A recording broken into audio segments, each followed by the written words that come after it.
तो अब हम बात करेंगे स्टेट लेजिस्लेचर की। ठीक है, स्टेट लेजिस्लेचर की बात करेंगे भाई। हमारे पास जो पार्लियामेंट है वो लॉ मेकिंग बॉडी था at the central level. State legislature मतलब लेजिस्लेटिव असेंबलीज, लेजिस्लेटिव काउंसिल्स की बात करेंगे जो कि लॉ मेकिंग बॉडीज है एट द स्टेट लेवल। ठीक है, सो ये बहुत इंपॉर्टेंट है यार। टोटल हम 30 क्वेश्चन देखेंगे और कोशिश करेंगे, देखो कोशिश करना हमारा काम है, कोशिश करेंगे पूरे पूरे जो स्टेट लेजिस्लेचर है वो कवर हो जाए। ठीक है, इंपॉर्टेंट चीज़ें वो कवर हो जाए।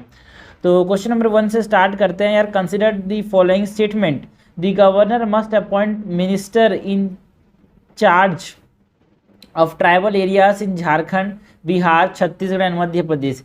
क्या ये स्टेटमेंट सही है भाई?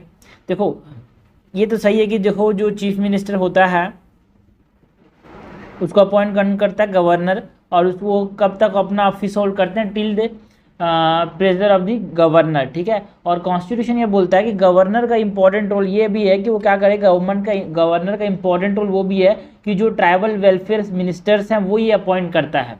और ट्राइबल वेलफेयर मिनिस्टर्स कहाँ कहाँ अपॉइंट करता है? 4 स्टेट्स हैं, झारखंड, उड़ीसा, छत्तीसगढ़ एंड मध्य प्रदेश। ये 4 स्टेट्स हैं भाई। बिहार का कहीं भी मेंशन नहीं है यहाँ पे, बिहार का कहीं भी मेंशन नहीं है, so this is incorrect.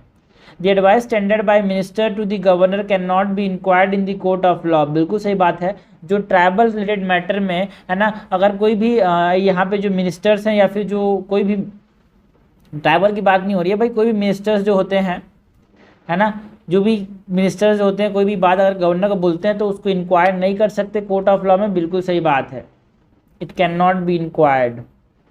The governor enjoy constitutional discretion to remove a minister from the council of minister. अगर किसी मिनिस्टर को रिमूव करना है भाई काउंसिल ऑफ मिनिस्टर से, तो जो गवर्नर है क्या उसके पास कॉन्स्टिट्यूशनल डिस्क्रिप्शन है भाई? ना, क्योंकि minister can not be removed by the whims and fancies of the governor. जो मिनिस्टर है it can only be remove by the recommendation of the chief minister. जब तक चीफ मिनिस्टर नहीं कहेगा अपनी मर्जी से गवर्नर रिमूव नहीं कर सकता किसी भी मिनिस्टर को। सो दिस इज इनकरेक्ट। करेक्ट हमसे पूछा गया है यार, करेक्ट तो यहाँ पे सी पर सिर्फ सेकंड है, तो आंसर हो जाएगा सी। क्वेश्चन नंबर 2 है, consider the following statement. Question number 2 क्या है भाई? क्वेश्चन नंबर 2 देखते हैं। क्वेश्चन नंबर 2 है, salaries and allowances of the state council of ministers are determined by the governor from time to time. गलत है भाई, जो सैलरीज है ना इसको गवर्नर डिसाइड करेगा, तो अपने मर्जी से बढ़ा देगा कम कर देगा ना यार। तो छोटी छोटी चीज़ें नहीं है, सैलरीज एंड अलाउंसेस बहुत बड़ी चीज़ होती है, इसीलिए इसको स्टेट लेजिस्लेचर डिसाइड करता है। The Council of Ministers ceases to exist immediately after the dissolution of the state legislative office. जो स्टेट लेजिस्लेटिव ऑफिस होता है अगर वो डिसॉल्व हो गया तो जो काउंसिल ऑफ मिनिस्टर्स होते हैं क्या वो इमीडिएटली हट जाते हैं भाई? ना, वो कंटिन्यू रहते हैं as a caretaker government until जो न्यू काउंसिल ऑफ मिनिस्टर्स है ना, जब तक वो ओथ ना ले लें तब तक। So this is incorrect.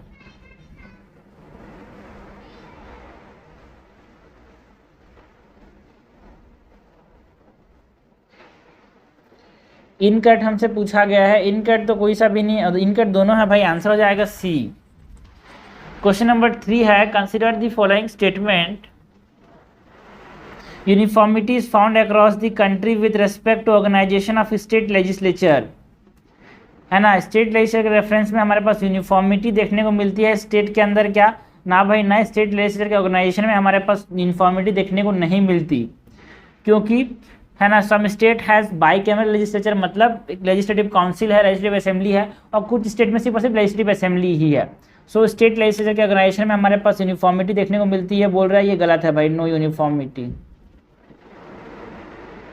The chairman of the state legislative council is nominated by the governor. गलत है भाई, जो चेयरमैन होता है it is not nominated by the governor, but जो चेयरमैन होता है वो इलेक्टेड होता है among the members, so it is elected, it is not nominated. जो मेंबर्स हैं स्टेट लेजिस्लेटिव काउंसिल के उसी से इलेक्ट किया जाता है। A person is elected to both the house of the legislature that is legislative council और legislative assembly. The seat in one house fall vacant as prescribed in the parliamentary law. देखो भाई ये parliamentary law में prescribe नहीं है, ये state legislature के अंदर जो लॉ है उसमें प्रिस्क्राइब्ड है। पार्लियामेंट के अंदर कहाँ लिखा है भाई? सब चीज स्टेट की चीजें हैं तो स्टेट में बताया जाएगा ना। So they are prescribed in the law of the state legislature.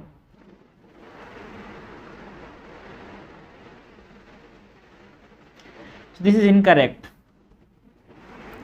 ठीक है, हमसे इनकरेक्ट पूछा गया है, इनकरेक्ट हो जाएगा 1 2 3, आंसर हो जाएगा डी। क्वेश्चन नंबर 4 है consider the following statement regarding the state legislative councils. हमको स्टेट लेजिस्लेटिव काउंसिल्स की बात करनी है। The actual strength of the state legislative council is decided by the parliament. जो स्ट्रेंथ है क्या उसको पार्लियामेंट डिसाइड करेगा भाई? बिल्कुल सही बात है यार, क्योंकि कॉन्स्टिट्यूशन ने बोला कि पार्लियामेंट के पास फाइनल अथॉरिटी है, वो फाइनल पावर रखता है in providing the composition of the state legislative council. The maximum strength of the state legislative council is fixed at 1/3 of the total strength of the legislative assembly। बिल्कुल सही बात है, जो legislative council होता है minimum 1/3 of the legislative assembly होना ही चाहिए। The governor's nomination to the council can be challenged in the court of law। देखो भाई 1/6 जो मेंबर्स होते हैं उसको नॉमिनेट कौन करता है? जो 1/6 मेंबर्स होते हैं ना लेजिस्लेटिव काउंसिल्स के अंदर, उसको नॉमिनेट कौन करता है भाई? उसको नॉमिनेट करता है गवर्नर। ये किसको नॉमिनेट कर रहा है उसको आप चैलेंज नहीं कर सकते, ठीक है, it can not B challenged, ठीक है। और ये कहाँ से नॉमिनेट करता है? ऐसे एक्सपीरियंस लोगों को लेता है जो कि लिटरेचर में एक्सपीरियंस हो, साइंस की फील्ड में एक्सपीरियंस हो, आर्ट में एक्सपीरियंस हो, सोशल सर्विस में एक्सपीरियंस हो, है ना, जो कि कोऑपरेटिव मूवमेंट में बहुत इंपॉर्टेंट रोल प्ले करते हैं, उनको एक नॉमिनेट उनको 1/6 मेंबर्स जो होते हैं लेजिस्लेटिव काउंसिल में, उनको नॉमिनेट कौन करता है? गवर्नर। और क्यों नॉमिनेट किया, कैसे नॉमिनेट किया, इसको आप कोर्ट में चैलेंज नहीं कर सकते, it can not B challenged. हमसे करेक्ट पूछा है भाई, करेक्ट जाएगा A 1 and 2 only. Question number 5 है consider the following statement regarding disqualification. हमको बात किसकी करनी है भाई? डिस्क्वालिफिकेशन की बात करनी है। The disqualification under the representation of peoples act 1951 is decided by the governor as per advice of the election commissioner. क्या ये सही है भाई? बिल्कुल सही बात है। जो डिस्क्वालिफिकेशन होता है, अगर आरपीए 1951 को देखें तो उसको डिसाइड कौन करता है? गवर्नर। लेकिन किसकी किसकी किसकी किसकी यहाँ पे एडवाइस पे? इलेक्शन कमीशन ऑफ इंडिया के एडवाइस पे। तो देखो ये छोटी छोटी चीज़ें हैं जो कि इंसान को दिमाग में रखने में बहुत समय लग जाता है। अगर आप बुक से रखोगे तो हौच पौच हो जाता है, चीज़ें कन्फ्यूजन में ही निकल जाती हैं, बट आप क्वेश्चन बनाओगे तो हाँ कहीं तो दिमाग के किसी तो कोने में ये एक चीज़ रहेगी। The disqualification under anti-defection law is decided by the speaker as per the advice of the election commission। ना भाई ना कोई भी रिकमेंडेशन, कोई भी एडवाइस की जरूरत नहीं पड़ती, ठीक है। स्पीकर जो है डिसाइड कर सकता है खुद के अंदर, खुद की मर्जी से। इट कैन नॉट, ऐसा नहीं कि इसको एडवाइस देना पड़ता है इलेक्शन कमीशन में, ठीक है। अगर आरपीए 1951 के अगर हम अंदर हम डिस्क्वालिफिकेशन देख रहे हैं तो अगर हमको इलेक्शन कमीशन ऑफ इंडिया की एडवाइस लेनी पड़ती है, बट अपनी मर्जी से कर सकता है अगर हम एडीएल के अंदर एंटी डिफेक्शन देख रहे हैं तो, ठीक है। करेक्ट हमसे पूछा गया, करेक्ट जाएगा B 1 only.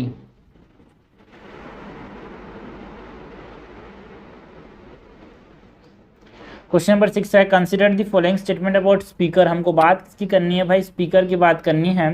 Speaker steps out of his office immediately after the house is dissolved. देखो भाई ये तो आपको पता ही होना चाहिए कि देखो जो स्पीकर होता है ना, जैसे ही हाउस डिसॉल्व होता है ये यहाँ पे हट नहीं जाता है ना, वो कंटिन्यूटी मेंटेन रखता है जब तक नया स्पीकर नहीं बन जाता। नया speaker in the sense speaker pro tem नहीं बन जाता as a presiding officer. So immediately नहीं, it continue to the continuity is maintain in the house.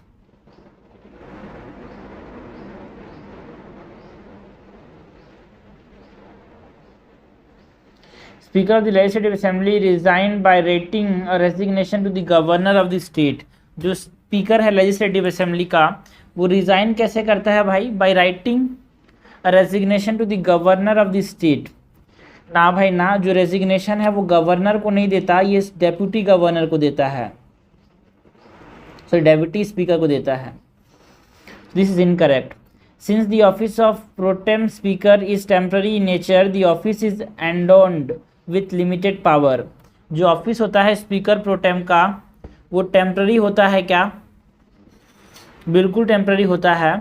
And it is endowed with limited power. ना भाई ना, सेम पावर होता है, limited power नहीं होता। जितना पावर स्पीकर के पास होता है उतना ही पावर इसके पास भी होता है।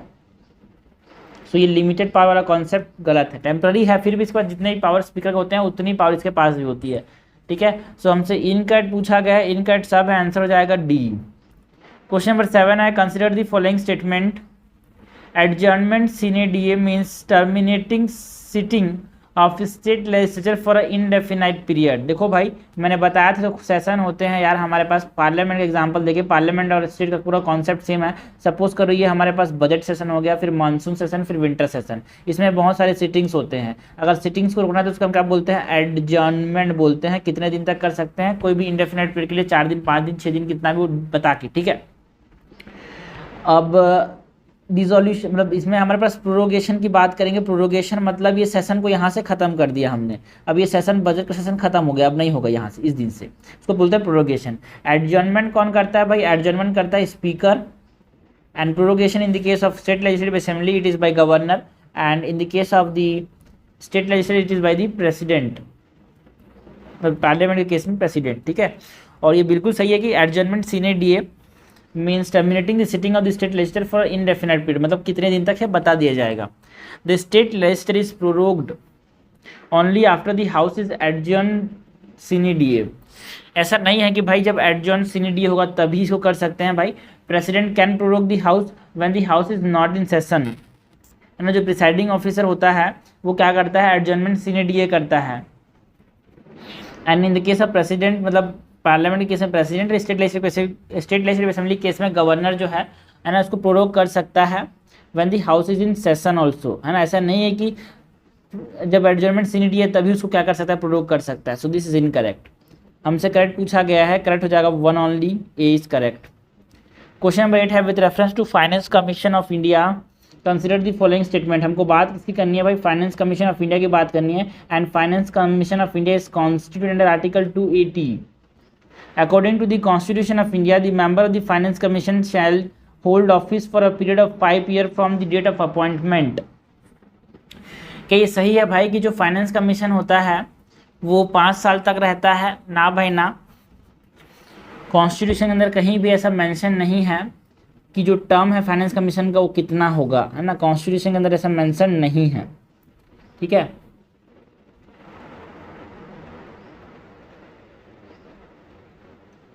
हर 5वें साल में बनाया जाता है, एक तरह से ये ऑब्लिगेशन है यार टू दी प्रेसिडेंट। बट ये हमारे पास ऐसा नहीं है कि इसका सिर्फ 5 साल ही होगा। हमने बहुत बार देखा है कि कभी कभी 4 साल के लिए भी बनाया, कभी 6 साल के लिए भी बनाया, ठीक है। सो ऐसा नहीं कि सिर्फ 5 साल के लिए चलेगा, ऐसा कॉन्स्टिट्यूशन में कहीं मेंशन नहीं है यार, ठीक है ना। ऐसे the finance commission miscellaneous provision act बोलती है कि 1951 में जो आया था वो बोलती है कि हाँ हर 5 साल में बनाना है, बट ऐसा नहीं बोलती कि कोई फिक्स टेन्योर है, हर 5 साल में नहीं बनाना है, बट प्रेसिडेंट को बनाना है ये बोलती है, बट ऐसा नहीं बोलती कि कितने साल में बनाना है, ठीक है। 5 साल के खत्म होने से पहले नया बनाना है ऐसा लिखा गया है, तो कॉन्स्टिट्यूशन के अंदर तो बात की ही नहीं गई है, पहले हमको दिमाग में रखना है, ठीक है। The chairman of the commission is selected from among person who have had experience in public affairs. बिल्कुल सही बात है, जो चेयरमैन है उसको सेलेक्ट कहाँ से किया जाता है भाई, ऐसा कोई भी पर्सन जिसका पब्लिक अफेयर में एक्सपीरियंस हो उसको यहाँ पे सेलेक्ट किया जाता है। जैसे कि कोई भी जज हो गया हाई कोर्ट का, है ना, कोई भी आदमी जिसके पास नॉलेज है भाई गवर्नमेंट का, अकाउंट्स का, है ना, कोई भी आदमी जिसका फाइनेंशियल एडमिनिस्ट्रेशन में इंपॉर्टेंट नॉलेज हो, है ना, ऐसा कोई भी आदमी जो कि नॉलेज रखता हो इकोनॉमिक्स का, उसको यहाँ पे चेयरपर्सन हम फाइनेंस कमीशन का सेलेक्ट कर सकते हैं। The member of the commission are not eligible for reappointment. गलत बात है भाई, दे आर एलिजिबल, एलिजिबल हैं, नॉट एलिजिबल बोल रहे हैं, गलत बोल रहे हैं यार। करेक्ट हमसे पूछा गया, करेक्ट जाएगा B2 ओनली, ठीक है। क्वेश्चन नंबर 9 है consider the following statement, the governor can nominate a person only from the field of literature, science, art and culture in the state legislative assembly. मैंने बताया था यार और भी बहुत सारे फील्ड्स थे, है ना, हमारे पास जो नॉमिनेट करने के 1/6 को वो नॉमिनेट करता है, जिसमें हमारे पास सोशल सर्विस भी आता है, ठीक है। सोशल सर्विस जिसका इंपॉर्टेंट रोल रहा है उसको ये अपॉइंट कर सकता है, जिसका इंपॉर्टेंट रोल रहा है कोऑपरेटिव मूवमेंट में उसको ये अपॉइंट कर सकता है, ठीक है। तो ऐसा नहीं कि सिर्फ और सिर्फ literature, science and art and culture में ही जो प्रेसिडेंट है वो नॉमिनेट कर सकता है लोगों को लेजिस्लेटिव काउंसिल में, ठीक है। जो 1/6 वहाँ पे नॉमिनेट करने पड़ते हैं ना, उसकी बात हो रही है यहाँ पे। The quorum in the state legislative assembly including the speaker is 15% of the total strength of the house. ना भाई ना, कोरम कितना है 10%, इंक्लूडिंग को मत भूलना, including the speaker it is 10%। Correct हमसे पूछा गया यार, करेक्ट तो कोई सा भी नहीं है, neither 1 not 2 is correct. Question number 10 है consider the following statement regarding the legislative council. हमको बात किसी करनी है, लेजिस्लेटिव काउंसिल की बात करनी है। The resolution to create legislative council need to be passed in the parliament by a special majority, है ना। कोई भी रेजोल्यूशन अगर हमको लेना है लेजिस्लेटिव काउंसिल को बनाने का, तो क्या ये रेजोल्यूशन स्पेशल मेजोरिटी से पास करना जरूरी है? भाई ना, भाई ना। सिंपल मेजोरिटी से भी आप इसको पास करके हमारे पास क्या कर सकते हो, लेजिस्लेटिव काउंसिल बना सकते हो। सो this is incorrect. Resolution for the creation of legislative council is deemed as an amendment of the constitution for the purpose of article 368। भाई हम legislative council बना रहे थे तो क्या उसको amendment माना जाएगा? नहीं माना जाएगा। It is not deemed, okay? It is not deemed as an amendment।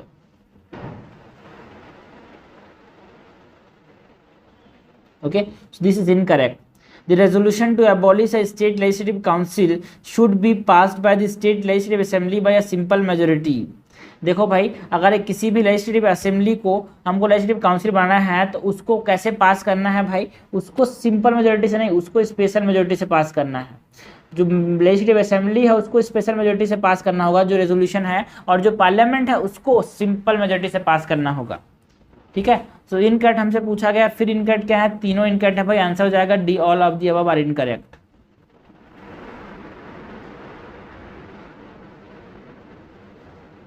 Question number 11 क्या है भाई? Consider the following statement regarding state legislature. जो मेन पॉइंट है हमारा स्टेट लेजिस्लेचर ही तो है। The actual strength of the legislative council in a state has been fixed by the constitution. देखो भाई, जो एक्चुअल स्ट्रेंथ है ना उसको कॉन्स्टिट्यूशन ने फिक्स नहीं किया है ना। जो एक्चुअल स्ट्रेंथ है वो कौन फिक्स करता है? Parliament. It is decided by the parliament. जो लेजिस्लेटिव काउंसिल में कितने मेंबर होंगे उसको डिसाइड कौन करता है? It is decided by the parliament, है ना। मैक्सिमम जो स्ट्रेंथ है ये, मतलब जो एक्चुअल स्ट्रेंथ होगा वो पार्लियामेंट डिसाइड करेगा, बट हाँ जो स्ट्रेंथ होना चाहिए वो कितना होना चाहिए? मैक्सिमम जो स्ट्रेंथ होना चाहिए, मतलब at least 1/3 of the legislative assembly होना चाहिए, है ना। 40 to 1/3, मिनिमम 40 and to 1/3। कुछ एक्सेप्शंस यहाँ भी हैं पर ठीक है। The parliament can not alter the composition of the legislative council as fixed by the constitution. भाई जो कंपोजिशन है ऐसा कोई फिक्स्ड है ही नहीं कॉन्स्टिट्यूशन के अंदर, तो इसको क्या उसको मॉडिफाई करने की बात करेगा? ठीक है, इसको तो डिसाइड ही कौन करता है? Parliament. 1/3 of the member in the council are nominated by the governor while 1/6 are elected by the member of the assembly. गलत बोल रहा है भाई, हमने देखा है बार बार कि 1/6 को क्या करता है? नॉमिनेट करता है गवर्नर, जिसमें डिफरेंट फील्ड से, आर्ट से, साइंस है, सोशल सर्विस है ना, सोशल मूवमेंट्स हो गए, कोऑपरेटिव मूवमेंट्स हो गए, ये सब चीज़ों से। तो इनकट हमसे पूछा, इनकट तो तीनों है भाई। आंसर हो जाएगा डी। ठीक है, 1/3 इलेक्टेड होते हैं, है ना। कहाँ से? लेजिस्लेटिव असेंबली से। 1/3 इलेक्टेड होते हैं कहाँ से? लोकल बॉडीज जैसे कि म्यूनसिपैलिटीज हो गया, है ना। तो यहाँ पे लिख देता हूँ 1/3 are elected from the legislative assembly, 1/3 is elected from the local bodies. उसके बाद हमारे पास 1/12 एंड 1/6 बचता है। 1/12 एंड 1/6। ठीक है, 1/12 एंड 1/6। ठीक है, तो 1/12 जो है ये हमारे पास इलेक्ट किए जाते हैं फ्रॉम दी ग्रेजुएट्स,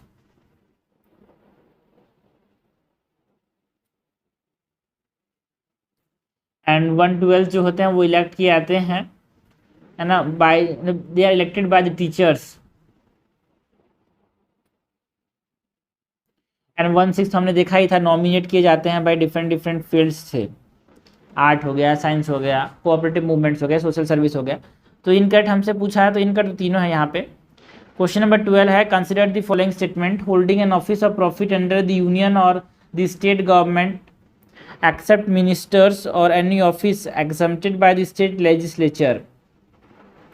क्या पूछा है भाई हमसे? Which of the above disqualification for being a member of the legislative assembly is are directly mention in the constitution. इनमें से कौन सा डिस्क्वालिफिकेशन कॉन्स्टिट्यूशन के अंदर मेंशन है, ये हमसे पूछा गया है। ठीक है भाई, तो देखो पहला जो है वो बोल रहा है कि holding an office of profit, कोई भी अगर यूनियन या फिर स्टेट गवर्नमेंट के अंदर ऑफिस ऑफ प्रॉफिट होल्ड कर रहा है तो वो एग्जेम्प्ट कर दिया जाएगा, है ना। ये स्टेट लेजिस्लेचर में वो ऑफिस होल्ड करे, बिल्कुल सही बात है, ये कॉन्स्टिट्यूशन के अंदर मेंशन्ड है।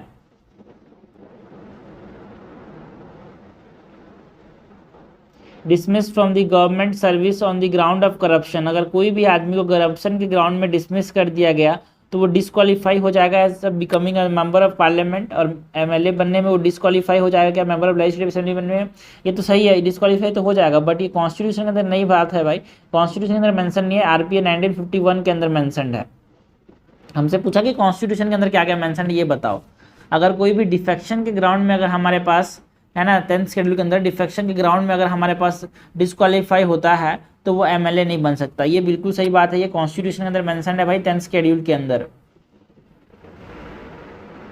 गिल्टी ऑफ इलेक्टोरल ऑफेंस और corrupt practice in the election, अगर कोई भी आदमी गिल्टी होता है इलेक्शन प्रैक्टिस में या फिर करप्शन की प्रैक्टिस करता है, फिर इलेक्टोरल ऑफेंस करता है, तो वो हमारे पास डिस्क्वालीफाई हो जाएगा क्या as a becoming a member of MLA legislative assembly, बिल्कुल सही बात है, बट ये डिस्क्वालिफिकेशन जो है वो कॉन्स्टिट्यूशन के अंदर नहीं दिया है, आरपीए 1951 के अंदर दिया है। दो चीज़ें हैं याद रखना, हमारे पास करप्शन की जो बात है ना वो कहाँ पे की जा रही है, करप्ट प्रैक्टिस की बात कहाँ पे की जा रही है, आरपीए 1951 में की जा रही है।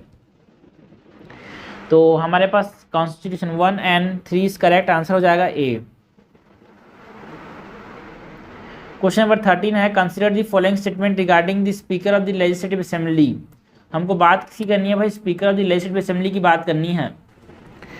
कोई भी रेजोल्यूशन अगर हमको स्पीकर को रिमूव करना है तो क्या उसको सिंपल मेजोरिटी से पास करना पड़ेगा भाई, हाउस में सिंपल मेजोरिटी से पास करना पड़ेगा क्या? ना भाई ना, इट इज़ पहली बात तो रिजोल्यूशन जो होता है ना it is passed by majority of all the members of the house, मतलब एक तरह से स्पेशल मेजोरिटी है, नॉट प्रेजेंट एंड वोटिंग, ठीक है, और उसके लिए 14 डेज का एडवांस नोटिस भी देना पड़ता है। The speaker chairs the business advisory committee, rule committee and the house committee. देखो भाई बिजनेस एडवाइजरी कमिटी को जो चेयरपर्सन होते हैं वो स्पीकर है, सही बात है, रूल कमेटी का जो चेयरपर्सन है होते हैं वो कौन होते हैं, स्पीकर होते हैं, ये सही बात है, बट जो हाउस कमेटी है ना उसका चेयरपर्सन स्पीकर नहीं होते भाई, जो हाउस कमेटी है उसका चेयरपर्सन स्पीकर नहीं होते, याद रखना।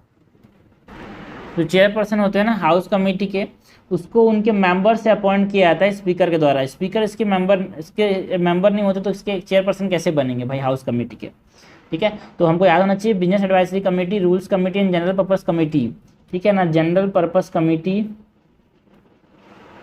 ये तीन चीज़ें के जो हमारे पास चेयरपर्सन होते हैं वो कौन होते हैं भाई, स्पीकर होते हैं। The speaker ceases to hold the party membership during the term of his office.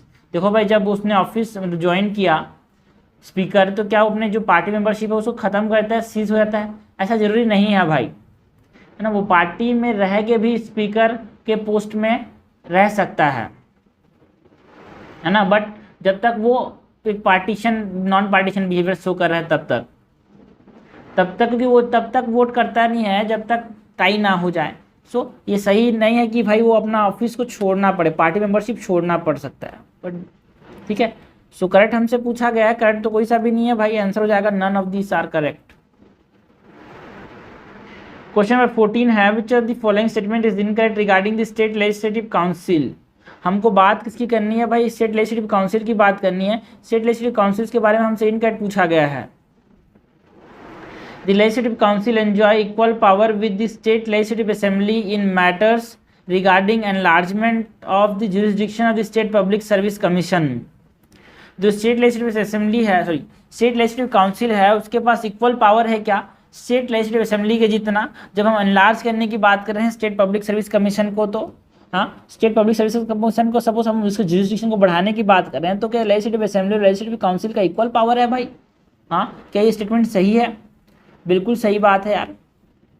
The legislative council enjoy equal power with the state legislative assembly in the ratification of constitutional amendment bill.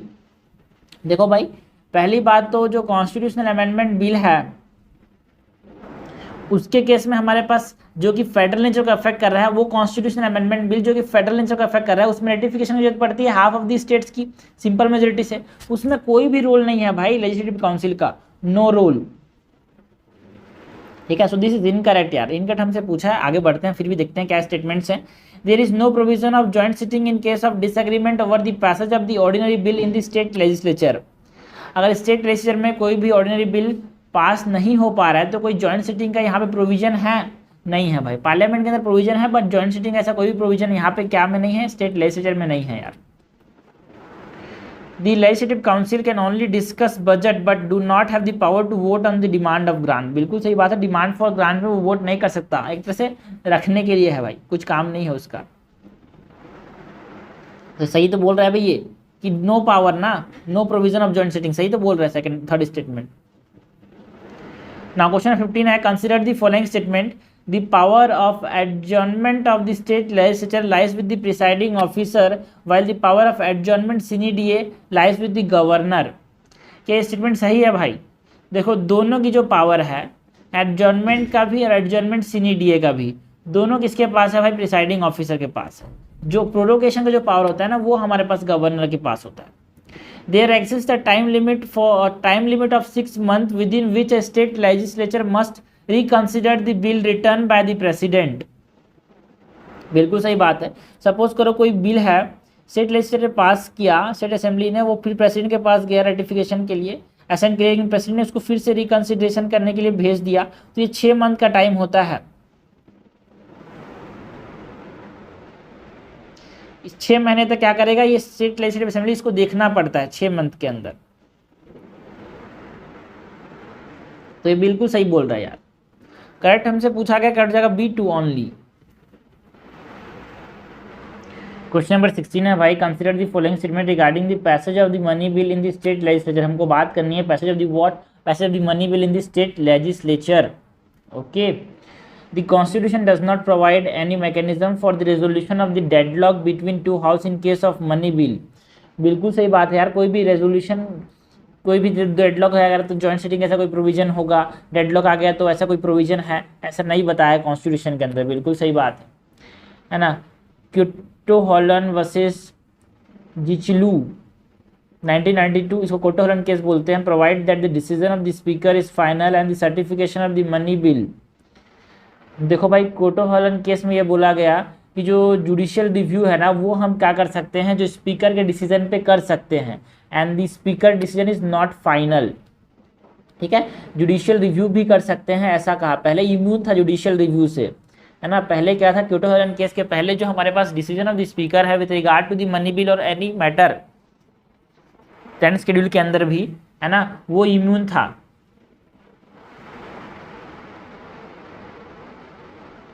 है ना, मतलब समझना, money bill के बारे में बात नहीं किया था। क्योटो हॉलन केस में ये बात हुआ था कि जो जुडिशियल रिव्यू है ना वो किया जा सकता है in the decision of the speaker with reference to ADL।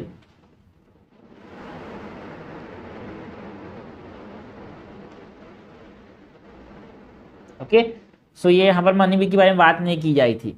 तो करेक्ट हमसे पूछा गया, कट जाएगा A1 ओनली। क्वेश्चन नंबर 17 है, consider the following statement about the legislative council in a state. हमको लेजिस्लेटिव काउंसिल की बात करनी है। The council has equal power with the legislative assembly in the election of the president.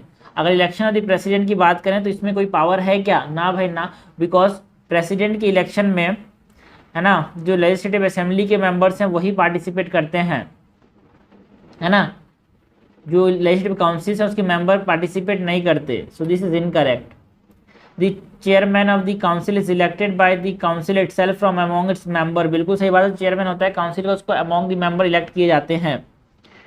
In the council out of the total membership 12 members are nominated by the governor। देखो भाई जो governor nominate करता है जो member है, it is not 12 member, it is 1/6 of the member. And nominate कहाँ से करता है, हमने बार बार बात की कि भाई डिफरेंट फील्ड से, like art, science, social service, cooperative movements, है ना। तो करेक्ट हमसे पूछा गया है, करेक्ट हो जाएगा यहाँ पे B2 ओनली।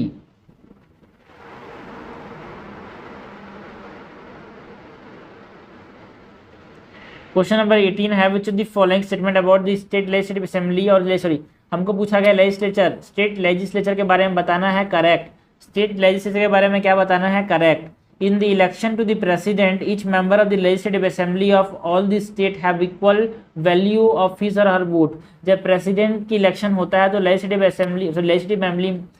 असेंबली में सारे के सारे स्टेट्स का इक्वल वैल्यू होता है क्या ये स्टेटमेंट सही है भाई? देखो गलत है, बिकॉज हमने पास जो एमएलए का वोट होता है उसको कैलकुलेट किया जाता है based on the population and वहां से कितने इलेक्टेड मेंबर्स जाते हैं उसके बेसिस पे। सो दिस इज नॉट इक्वल। याद रखना हमारे पास जो प्रेसिडेंट का इलेक्शन होता है उसमें लेजिस्लेटिव असेंबली ही पार्टिसिपेट करता है, लेजिस्लेटिव काउंसिल पार्टिसिपेट नहीं करता। रिमूवल में सिर्फ और सिर्फ हमारे पास एमपीज पार्टिसिपेट करते हैं।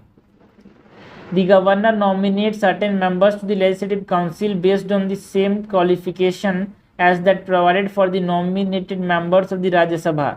ना भाई ना, जो नॉमिनेशन का जो क्राइटेरिया है यहाँ पे डिफरेंट है। लाइक जो लेजिस्लेटिव काउंसिल में जो लोग को नॉमिनेट करते हैं वो literature, science, art, cooperative movement, social service के बेसिस में करते हैं। 5 क्राइटेरिया है और वो जो क्राइटेरिया है वो डिफरेंट है, बिकॉज राज्यसभा के अंदर कोऑपरेटिव मूवमेंट वाला जो है ना, कोऑपरेटिव मूवमेंट ये इंक्लूडेड नहीं है। The maximum and the minimum strength of the legislative assembly in all the state is fixed at 500 maximum and minimum is 60। ये गलत है भाई, है ना, बिकॉज कुछ स्टेट्स में हमारे पास 60 से भी कम देखने को मिला है ना। ऑल स्टेट्स तो गलत है, जैसे कि हमारे पास अरुणाचल प्रदेश के अंदर, सिक्किम के अंदर, गोवा के अंदर इट इज फिक्स्ड एट 30, है ना, minimum. So this is incorrect. Most of the state है बट नॉट ऑल। बचा कौन? फोर्थ ही करेक्ट होगा। Parliament can prescribe additional qualification for the member of the state legislative assembly. बिल्कुल सही बात है यार। अंडर आर्टिकल 173 हमारे पास पार्लियामेंट क्या कर सकता है, कुछ एडिशनल और कोई क्वालिफिकेशन चाहिए लेजिस्लेटिव असेंबली का मेंबर बनने के लिए तो वो बता सकता है। क्वेश्चन नंबर 19 है, in the context of polity in India which of the following statement is incorrect. हमको इंडियन पॉलिटी की बात करनी है, हमको पूछा गया है incorrect. The Speaker of the Legislative Assembly can permit a member to address the House in his mother tongue। जो स्पीकर है, कोई भी लेजिस्लेटिव असेंबली का मेंबर है, एमएलए है, उसको ये बोल सकता है कि भाई तू हाँ एड्रेस कर हाउस को अपने मदर टंग में, मातृभाषा में, लाइक छत्तीसगढ़ी में बोल के बताओ। ऐसा बोल सकता है क्या? बिल्कुल बोल सकता है। A bill passed by the Legislative Assembly but pending in the Council lapses on the dissolution of the Assembly। कोई भी बिल जो है असेंबली में पास हो गया बट लेजिस्लेटिव काउंसिल में पेंडिंग है तो वो लैप्स कर जाएगा क्या? बिल्कुल सही है, बिकॉज जिस असेंबली के ऊपर ये निर्भर था, जिस असेंबली ने पास किया वही नहीं रहा, तो ये बिल्कुल सही बात है। The governor can not prorogue the house is in session. क्या गलत है भाई? बिल्कुल गलत है, बिकॉज प्रोरोगेशन कौन करता है? गवर्नर करता है ना। एडजर्नमेंट सीनी डे कौन करता है? स्पीकर करता है। तो कैन नॉट बोल रहा है, गलत बोल रहा है भाई, तो गलत हमसे पूछा गया, गलत हो जाएगा सी।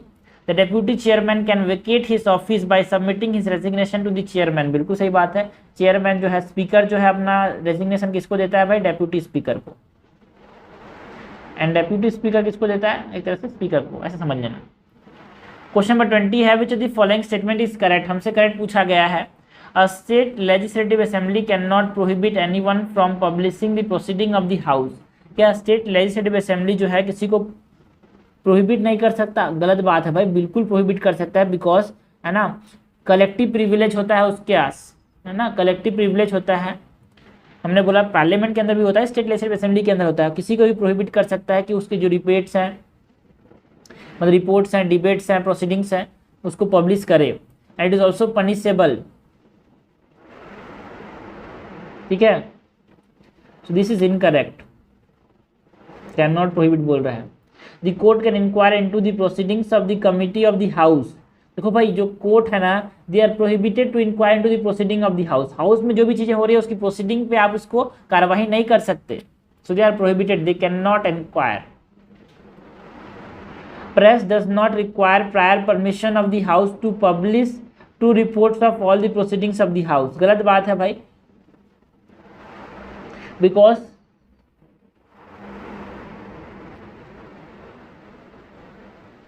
अगर पार्लियामेंट्री प्रोसीडिंग्स की बात हो रही है, पार्लियामेंट्री प्रोसीडिंग्स की बात हो रही है, जैसे कि हमारे पास सेंट्रल लेवल पे होता है, उसको अगर किसी को पब्लिश करना है प्रेस को, तो कोई भी रिकमेंडेशन, प्रायर रिकमेंडेशन जरूरत नहीं पड़ती।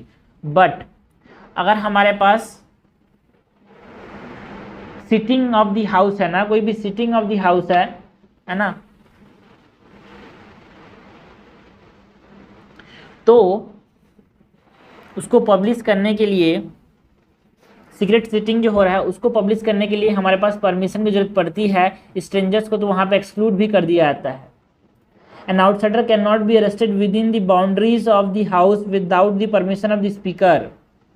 सही बात है यार, कोई भी आउटसाइडर अगर एक बाउंड्री के अंदर आता है किसी भी हाउस के, तो उसको अरेस्ट नहीं कर सकते जब तक क्या ना बोले, स्पीकर ना बोले तब तक। तो ये सही है। क्वेश्चन नंबर 21 है, in the context of polity in India which of the following statement is incorrect. हमको बात करनी है पॉलिटी इन इंडिया की, हमको पूछा गया है इनकरेक्ट बताओ यार। The president of India shall make and subscribe to an oath before the chief justice of India. क्या प्रेसिडेंट जो अपना ओथ लेता है ना, प्रोटेक्ट है ना, किसके बारे में बोलता है भाई, वो प्रोटेक्ट करेगा, प्रिजर्व करेगा and defend the constitution of India बोलता है। ठीक है, तो किसके सामने लेता है, चीफ जस्टिस ऑफ इंडिया के सामने लेता है या फिर सीनियर मोस्ट जज ऑफ द सुप्रीम कोर्ट। बिल्कुल सही बात है। और प्रेसिडेंट किसका ओथ देखता है भाई, स्पीकर प्रोटेम का। और स्पीकर किसका ओथ देखता है, बाकी जितने भी हैं उनका। The president may resign by writing the resignation letter to the chief justice of India. देखो भाई, जो प्रेसिडेंट है वो अपना जो रेजिग्नेशन लेटर है वो किसको देता है भाई, वाइस प्रेसिडेंट को, नॉट दी चीफ जस्टिस, है ना। ओथ बस सुनते हैं चीफ जस्टिस। तो हमसे क्या पूछा, इनकट हो जाएगा B two only. Question number, इसको मत देखना भाई, करेक्ट नहीं, ऊपर वाला देखा करो। जो अंडरलाइन करना ना, कभी गलती हो जाता है, नीचे वाला कभी करेक्ट इनकरेक्ट पूछा उसको अंडरलाइन मत क्या करो, जो ऊपर में जो क्वेश्चन लिखा है उसको अंडरलाइन क्या करें, फिर उसको गोला मारो करें कि हमसे क्या पूछा है। क्वेश्चन नंबर 22 है, which of the following statement with respect to the prime minister of India is correct. हमको प्राइम मिनिस्टर की बात करनी है, हमसे पूछा गया है correct. He is free to choose his ministers only from among those who are member of either house of the parliament. क्या जो प्राइम मिनिस्टर है वो सिर्फ उन्हीं लोगों को मिनिस्टर चूज कर सकता है जो कि किसी भी हाउस के मेंबर हैं? ऐसा नहीं है भाई, बिकॉज प्राइम मिनिस्टर उसको भी एक मिनिस्टर चूज कर सकता है जो कि मेंबर नहीं है पार्लियामेंट का, बट हाँ 6 महीने के अंदर उसको अपना मेजोरिटी प्रूव करना पड़ेगा। ठीक है, दिस इज इनकरेक्ट, ओनली बोल रहा है, गलत है। He can choose his cabinet colleagues after due counselling bye the president of India in this regard. क्या ये स्टेटमेंट सही है यार, कि जो कैबिनेट कलीग्स हैं उसको काउंसिलिंग करने के बाद चूज करेगा? ऐसा नहीं है भाई, ये देखो प्राइम मिनिस्टर जो भी बोलेगा वो प्रेसिडेंट को करना पड़ेगा। ऐसे आर्टिकल 75 में बोला गया है, because the prime minister shall be appointed by the president and the other minister shall be appointed by the president on the advice of the prime minister. तो ऐसा कोई भी नहीं है कि काउंसिलिंग करना पड़े। He has full discretion in the choice of person who are to serve as minister in his of cabinet। बिल्कुल सही बात है, प्रेसिडेंट प्राइम मिनिस्टर बस खुद चॉइस है, खुद डिस्क्रिप्शन है कि किसको वो मिनिस्टर की फॉर्म में सर्व करना चाहता है, किसको नहीं चाहता। He has only limited power in the choice of the cabinet colleagues because of the discretionary power is vested with the president। ना भाई ना, जो डिस्क्रिशनरी पावर है वो किसके पास है, प्राइम मिनिस्टर के पास में ही है, तो उसके पास लिमिटेड पावर नहीं है, उसके पास बहुत सारे पावर हैं, फुल डिस्क्रिशन है। क्वेश्चन नंबर 23 है, prime minister of India is the chairman of which of the following. तो जो प्राइम मिनिस्टर ऑफ इंडिया है वो किसके किसके चेयरमैन है, ये हमसे पूछा गया है। क्या नीति आयोग के वो चेयरमैन होते हैं? बिल्कुल सही बात है, जो कि एग्जीक्यूटिव बॉडी है उसके ये चेयरमैन है ना। न्यूक्लियर कमांड अथॉरिटी, जो न्यूक्लियर कमांड अथॉरिटी है, क्या इसके हमारे पास प्राइम मिनिस्टर चेयरपर्सन होते हैं? बिल्कुल सही बात है यार। नेशनल डिजास्टर मैनेजमेंट अथॉरिटी की भी चेयरपर्सन होते हैं। जो नेशनल टाइगर कंजर्वेशन अथॉरिटी होती है ना भाई, इसके जो मिनिस्टर ऑफ वाइल्ड लाइफ होते हैं ना, minister of environment forest and wild life, वो इसके हमारे पास चेयरपर्सन होते हैं। Council of scientific and industrial research CSIR के भी हमारे पास जो चेयरपर्सन है वो कौन होते हैं भाई? प्राइम मिनिस्टर होते हैं। ठीक है, जो नेशनल इंटीग्रेशन काउंसिल है उसके भी ये चेयरपर्सन होते हैं, है ना। तो और एक इम्पॉर्टेंट चीज़ ये है कि जो डिपार्टमेंट ऑफ स्पेस है, एटॉमिक एनर्जी है, उसके भी यहाँ पे ये क्या होते हैं, यहाँ पे चेयरमैन होते हैं। So this is correct. तो 1, 2, 3 एंड 5 इज करेक्ट, हमसे करेक्ट पूछा है। क्वेश्चन नंबर 24 है, with reference to the vice president of India consider the following statement. हम वाइस प्रेसिडेंट, प्रेसिडेंट और प्राइम मिनिस्टर को इसके नेक्स्ट वीडियो में एकदम डिटेल में कवर करने वाले हैं 20 क्वेश्चन से, लेकिन अभी यहाँ पर थोड़ा देख लेते हैं वाइस प्रेसिडेंट के बारे में। Violation of the constitution is the ground mention in the constitution for the vice president removal. Constitution को वायलेट कर देगा तो क्या प्राइम मिनिस्टर को रिमूव कर देंगे? क्या ये लिखा हुआ है यार संविधान के अंदर? ना भाई ना, ये जो ग्राउंड है ये प्राइम मिनिस्टर प्रेसिडेंट के लिखा हुआ है, ऐसा कोई भी ग्राउंड नहीं लिखा हुआ है वाइस प्रेसिडेंट के लिए, बिकॉज इसमें लिखा हुआ है कि वाइस प्रेसिडेंट के जो ऑफिस है वो वैकेंट कब हो जाएगा, जब उसका टर्म एक्सपायर हो जाएगा 5 साल के बाद, जब वो रिजाइन कर देगा तब, जब उसको रिमूव कर देगा तब, या फिर उसको डेथ, है ना, डेथ हो जाएगा तब, या फिर जब उसको डिस्क्वालीफाई कर देगा उसका होल्ड ऑफिस तो, है ना। ऐसा नहीं है कि कोई भी ग्राउंड मेंशन्ड हो, ऐसा नहीं है भाई। प्रेसिडेंट के रिमूवल के लिए ग्राउंड मेंशन है, बट वाइस प्रेसिडेंट के रिमूवल के लिए कोई भी ग्राउंड मेंशन नहीं है। A formal impeachment process required for इस रिमूवल, क्या एक फॉर्मल इम्पीचमेंट प्रोसेस की जरूरत पड़ती है इसके रिमूवल के लिए यार? ना भाई ना, जैसे कि प्रेसिडेंट के रिमूवल के लिए फॉर्मल इम्पीचमेंट प्रोसेस की जरूरत पड़ती है, उसी प्रकार इसके लिए कोई भी ऐसे फॉर्मल इम्पीचमेंट प्रोसेस की जरूरत नहीं पड़ती, है ना। ही can be remove by a resolution by the Rajya Sabha, और उसको पास करना है भाई एब्सोल्यूट मेजोरिटी से राज्यसभा में एंड सिंपल मेजोरिटी से लोकसभा में।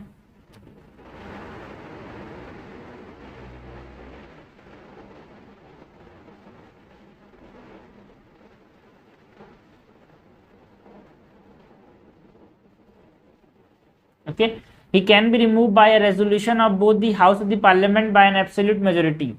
देखो भाई, both the house of the parliament का एब्सोल्यूट मेजोरिटी नहीं होना चाहिए, हमने देखा राज्यसभा का एब्सोल्यूट मेजोरिटी एंड लोकसभा का सिंपल मेजोरिटी। तो करेक्ट हमसे पूछा, करेक्ट तो कोई सा भी नहीं है भाई, तो आंसर हो जाएगा डी। क्वेश्चन 25 है, which of the following is correct regarding the power and the function of the prime minister. तो अब बात किसकी करनी है? प्राइम मिनिस्टर की बात करनी है, इसके पावर एंड फंक्शन की बात करनी है। He can recommend dissolution of Lok Sabha to the president at any time. जो प्राइम मिनिस्टर लोकसभा को डिसॉल्व करने के बारे में कभी भी बोल सकता है, क्या किसको?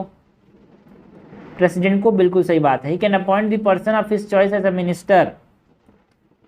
प्राइम मिनिस्टर जो है अपनी मर्जी से किसी को भी मिनिस्टर बना सकता है क्या? देखो भाई, जो रिकमेंड कर सकता है, अपॉइंट करने का काम किसका है भाई? प्रेसिडेंट का काम है, ठीक है। रिकमेंड कर सकता है किसी भी आदमी को, प्राइम मिनिस्टर सिर्फ क्या कर सकता है? रिकमेंड कर सकता है। आफ्टर इस resignation the council of minister automatically collapse. बिल्कुल सही बात है, अगर प्राइम मिनिस्टर रिजाइन करते हैं तो ऑटोमेटिकली जो काउंसिल ऑफ मिनिस्टर्स है वो क्या होते हैं? कोलैप्स कर जाते हैं। तो करेक्ट हमसे पूछा यार, करेक्ट हो जाएगा B, 1 and 3 only. Question number 26 है, consider the following statement with reference to the president and vice president of India. हमको प्रेसिडेंट एंड वाइस प्रेसिडेंट की बात करनी है। The president can not return the advice given by the council of minister headed by the prime minister. देखो भाई, ये पहले था but it is incorrect. 42nd constitutional amendment से जो एडवाइस है भाई काउंसिल ऑफ मिनिस्टर का प्रेसिडेंट के ऊपर, ये बाइंडिंग कर दिया था, बट हमारे पास 44th कॉन्स्टिट्यूशनल अमेंडमेंट से क्या कर दिया? इसके जो रिकमेंडेशन है इसको वापस से भेज सकता है ना, रिकंसिडरेशन करने के लिए, है ना। तो ये इनकरेक्ट हो जाएगा, बट फिर से अगर इसको भेजते हैं काउंसिल ऑफ मिनिस्टर तो उसको बाइंडिंग हो जाएगा, वो ठीक है। The prime minister can act as president only for a maximum period of 6 month. क्या ये स्टेटमेंट सही है कि भाई मैक्सिमम पीरियड ऑफ 6 मंथ के लिए ही ये प्रेसिडेंट का फॉर्म कर सकता है? बिल्कुल सही बात है ना। 6 महीने तक ही ये प्रेसिडेंट का काम कर सकता है वाइस प्रेसिडेंट, जब तक नया प्रेसिडेंट ना बन जाए फॉर द फुल टर्म। ऐसा नहीं है सपोज करो 5 साल का टेन्योर था, 3 साल में प्रेसिडेंट खत्म हो गया तो नेक्स्ट प्रेसिडेंट जो है वो 5 साल का ही बनेगा भाई, 2 साल का नहीं बनेगा। जैसे पंचायत में 2 साल के लिए होता है, जैसे 5 साल का पंचायत बना था, 3 साल में यहाँ पे रुक गया तो 2 साल के लिए ही पंचायत नया पंचायत बनेगा। दोनों में डिफरेंस याद रखना, ठीक है। करेक्ट हमसे पूछा है, करेक्ट जाएगा B2 ओनली। क्वेश्चन नंबर 27 है, consider the following statement with reference to the vice president of India. हमको वाइस प्रेसिडेंट की बात करनी है। The vice president act as an ex officio chairman of the Rajya Sabha. जो वाइस प्रेसिडेंट है वो x officio chairman का काम करता है क्या राज्यसभा का? बिल्कुल सही बात है, but he is neither the member of Lok Sabha and Rajya Sabha. He is elected by the elected members of the parliament and the state legislative assembly. तो देखो भाई, क्या इसका स्टेट लेजिस्लेटिव असेंबली के लोग इसमें पार्टिसिपेट करते हैं यार? ना, इसमें सिर्फ और सिर्फ पार्लियामेंट के लोग पार्टिसिपेट करते हैं इसके इलेक्शन में वाइस प्रेसिडेंट के, both nominated and elected.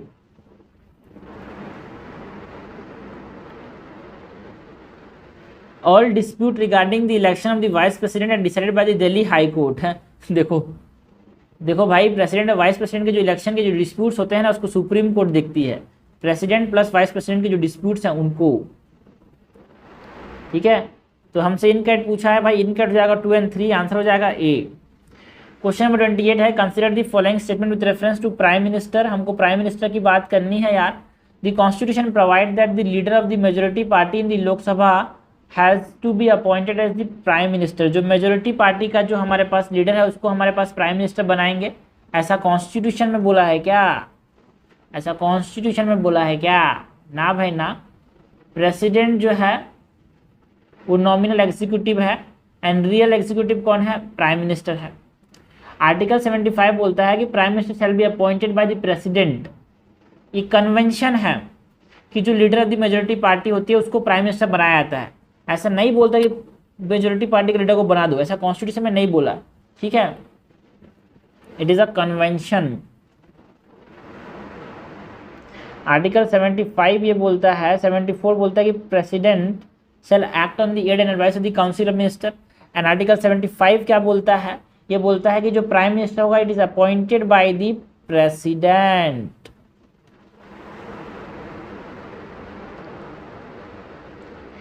He is chairman of the parliamentary affair committee. Parliamentary affair committee का जो चेयरपर्सन होते हैं वो कौन होते हैं भाई? It is home minister and not the prime minister. He automatically become the leader of the house in the Lok Sabha. देखो भाई, leader of the house means prime minister ऐसा नहीं है भाई, ठीक है।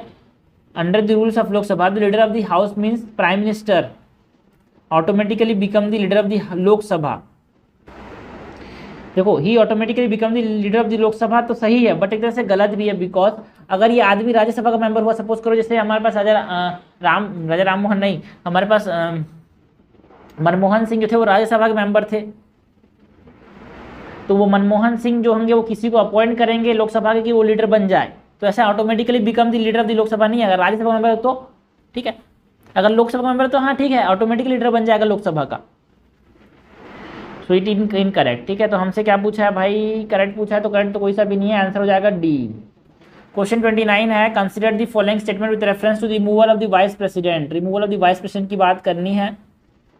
He can be remove by resolution of the Rajya Sabha pass by an effective majority and agreed by the Lok Sabha. बिल्कुल सही बात है यार, इफेक्टिव मेजोरिटी से पास करता है, इसीलिए यहाँ पे रूल आता है वाइस प्रेसिडेंट और स्पीकर के रिमूवल में इफेक्टिव मेजोरिटी का, and simple majority by the Lok Sabha.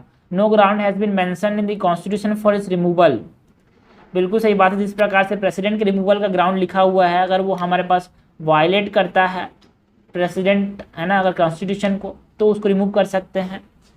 लेकिन ऐसा कोई भी प्रोविजन नहीं है वाइस प्रेसिडेंट के लिए कॉन्स्टिट्यूशन के अंदर।